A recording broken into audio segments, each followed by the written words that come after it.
ঠাকুরগাঁওয়ে বালিয়াডাঙ্গি উপজেলার বেউরঝাড়ি সীমান্ত দিয়ে ভারতে অবৈধভাবে অনুপ্রবেশের সময় ভারতীয় সীমান্তরক্ষী বাহিনী বিএসএফ এর হাতে আটক হয়েছে বাংলাদেশ সেনাবাহিনীর সাবেক লেফটেন্যান্ট আলিমুর রহমান নামে এক ব্যক্তি।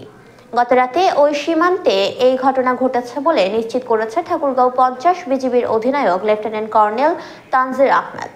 আটককৃত সাবেক সেনা কর্মকর্তা খুলনা জেলার ডক্টর আব্দুর রহমানের ছেলে ও বাংলাদেশ সেনাবাহিনীর 57তম কৌশল লেফটেন্যান্ট পদ থেকে অবসর গ্রহণ করেছেন। বিজিবির অধিনায়ক জানান, রাতে সীমান্তের শূন্য রেখা অতিক্রম করে ভারতে ভিতরে প্রবেশ করলে ওই বাংলাদেশিকে আটক করে নিয়ে যায় ভারতীয় সীমান্তরক্ষী বাহিনী বিএসএফ।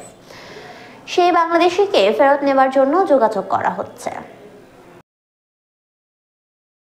আচ্ছা, সীমান্ত থেকে ধরেনি, সে শূন্য রেখা অতিক্রম করে ভারতের অভ্যন্তরে, ভারতের ভিতরে থেকে আটক।